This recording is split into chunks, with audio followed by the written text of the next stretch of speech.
Johnny, play this, will you? All right, let her go. There's a knock at the door. Wait till I see who it is. Hello, Cohen. Come right in. Hello, Eddie. I'm glad to see you. How is business? Rotten, thank you. Say, Eddie, you played fine. I never knew you could play the tambourine so well. Say, Ed, what was that you were playing when I knocked at the door? He may have seen better days. Now I remember where I heard that before. The band played it at my wedding, and my wife dragged me down the alley 2 weeks ago when we got married.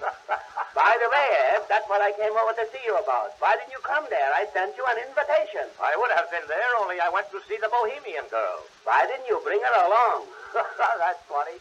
Why, the Bohemian Girl is an opera. Oh, I thought it was a chicken. We had opera at the wedding. You ought to hear them all eat soup. You couldn't hear the band. I suppose you got lots of presents. Oh, presents. You ought to see the silverware. Rogers, 1847. Knickerbocker Hotel, 42nd Street and Broadway. Childs, all kinds of names on them. I tell you, Eddie, you missed it. Such fun we had. We played games called Making Faces. And the one who could make the funniest face would get the prize. Mr. Goldstein went over to Mrs. Bear and said, "You win the prize."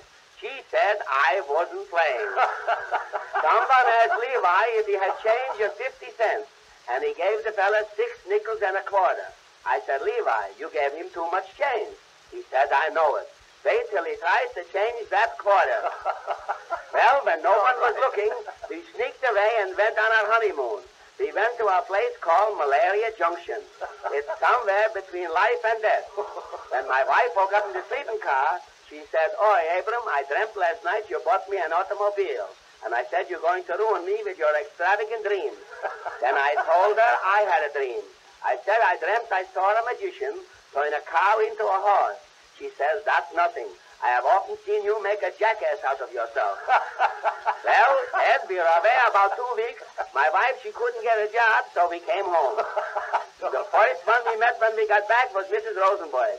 She said her brother was in the war, and now he's got a hickory leg. My wife says, "That's nothing. My sister's got a cedar chest." Well, Ed, my wife is some cook. I got dyspepsia, so I went to the doctor, and he told me I must drink hot water an hour before each meal. But no matter how hard I try, I can't drink it more than 10 minutes. Say, I was afraid I was going to die. So I said to my wife, "Do you think I'll drink in the next boil?" She says, "I don't know about your drinking, but I'm pretty sure you'll smoke." I said, "The thing that's troubling me when I die, how am I going to get my coat on over my wings?" My wife says, "The thing you want to worry about is, how are you going to get your hat on over your horns?" Well, Ed, I got to leave you. What, so soon? Uh-huh. Well, au revoir. What's that, Ed? That's goodbye in French language. Carbolly gets it. What's that, Cohen? That's goodbye in any language. Goodbye, Eddie. Goodbye, Cohen. Goodbye. Say, Ed, come over to the house some night for supper and try to get something to eat.